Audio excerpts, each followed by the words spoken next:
For more than 3 decades, my son Ethan treated my life's work like a punchline. I'm Bill Harris. I run a farm in California's Central Valley, and according to my son, that made me an embarrassment. Last Tuesday, Ethan called me while I was checking irrigation levels in one of our test greenhouses. His tone was sharp, rushed, the voice he uses when he thinks he's doing someone a favor. "Dad, Amanda and I finalized our honeymoon plans," he said. "We'll be using the farm."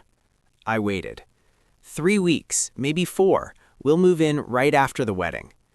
No invitation, no question, just a statement. I asked him a simple thing. "Am I invited to the wedding?" Silence. Then, awkwardly, "It's complicated. The venue is very upscale." Upscale. That word did a lot of work. Ethan explained that Amanda's parents were hosting the reception at a luxury hotel. Investors, media people, the kind of crowd you wouldn't be comfortable around, he said. I didn't argue. I rarely do. What Ethan didn't know, what he never bothered to learn, was that the simple farm he wanted as a free honeymoon resort was the foundation of his entire career.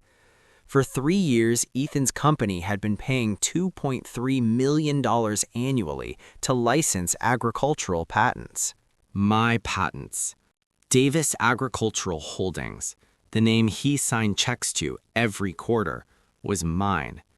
Every bonus he earned, every promotion he celebrated, every stock option that paid for his Tesla and designer suits, all of it rested on innovations I developed while he told people I grew vegetables. He had no idea. And until that phone call, I was content to let him stay ignorant. But when he tried to claim my life's work like a vacation rental without respect, permission, or gratitude, something changed. Not anger, resolve. Because my late wife, Margaret, used to say, "If you never draw a line, people will keep stepping forward." So after that call ended, I made one quiet phone call of my own. Federal marshals don't show up for petty family arguments. And Ethan was about to learn that his embarrassing farmer father was not who he thought.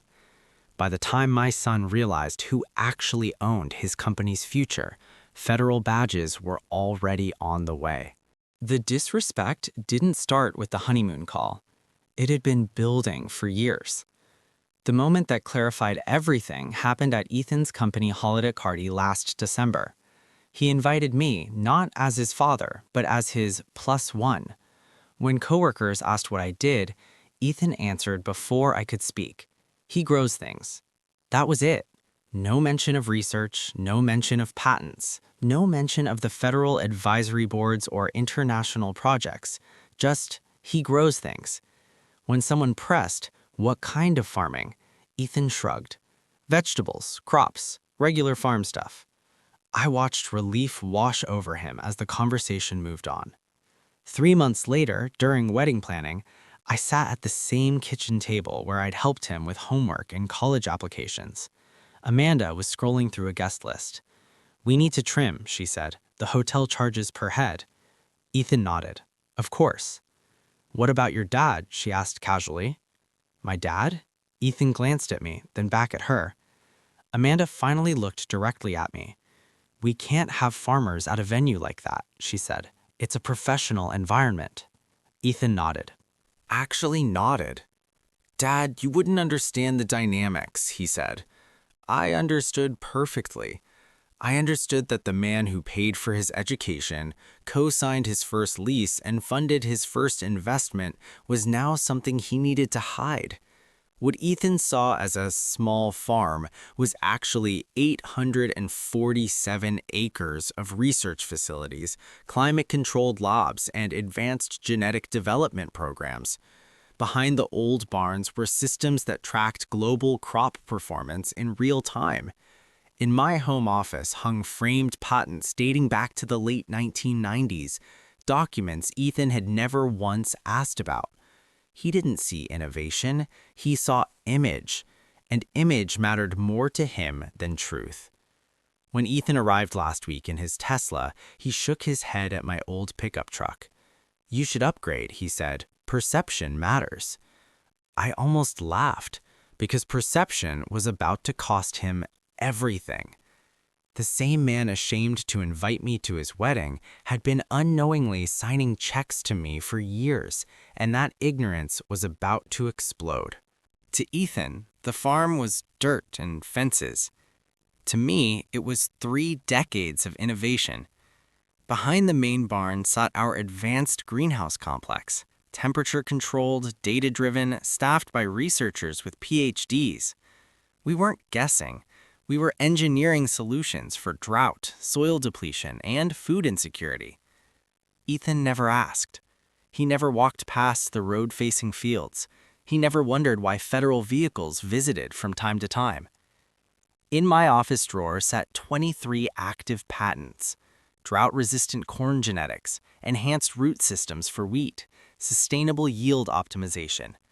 His company licensed them all. And still, he told people I grew vegetables. When he called asking to use the farm as his honeymoon retreat, he laughed when I mentioned rent. "It's family," he said. "Family doesn't charge." I reminded him of Stanford tuition, startup money, apartment deposits. "That was different," he said.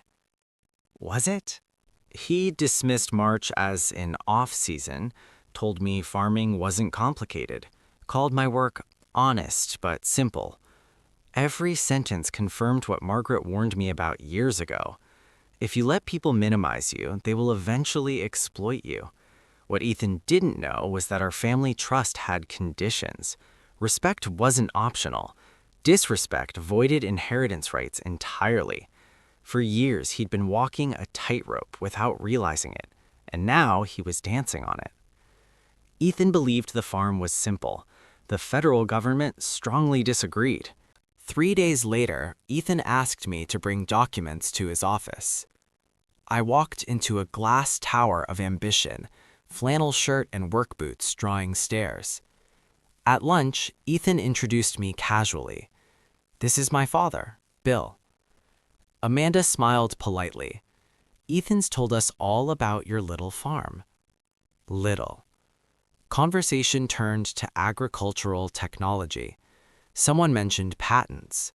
Ethan proudly explained that his company paid over $2 million a year to license drought-resistant genetics from a firm called Davis Agricultural Holdings. The table went quiet. "Davis?" someone asked slowly. Ethan shrugged. "Common name." Amanda looked confused. "What's the full name of your operation?" someone asked me. "Davis Agricultural Holdings," I said. "Founded 1991. Ethan froze. Color drained from his face. His coworkers stared. Amanda whispered, "Are you saying—" "Yes," I said calmly. "Those patents belong to me." No shouting, no drama. Just truth landing like a dropped plate. I stood up. "I'll let you finish lunch." I left my son sitting in silence, realizing he'd built his entire life on something he never bothered to understand. The next time Ethan saw me, it wouldn't be over lunch. It would be in front of federal marshals. Friday morning, my attorney called. "They're serving papers today." Federal marshals entered Ethan's office before noon. Cease and desist, patent violations, failure to disclose familial relationships. Ignorance wasn't a defense. The licensing agreement required transparency. Ethan had signed every renewal, without reading, without asking. The penalties totaled $18.7 million. Production halted immediately. His company's most profitable division shut down in 1 hour. When Ethan called me, his voice shook. "Dad, why are marshals here?" "Because assumptions have consequences." By the time I arrived, his confidence was gone. So was his job. But the courtroom would decide whether Ethan lost everything or learned something. The judge knew me. She knew my work. She didn't know Ethan. When asked how he viewed my career, Ethan whispered, "Simple farming." The courtroom went still. The ruling was swift. Violations confirmed. Operations suspended. Damages imposed, then conditionally suspended. Ethan was barred from licensing decisions, required to complete ethics and IP education. When the gavel fell, his Silicon Valley life ended. What followed wasn't revenge, it was collapse. Ethan lost his job. His stock options evaporated. Amanda left. The condo went into foreclosure. He came home with nothing but humility.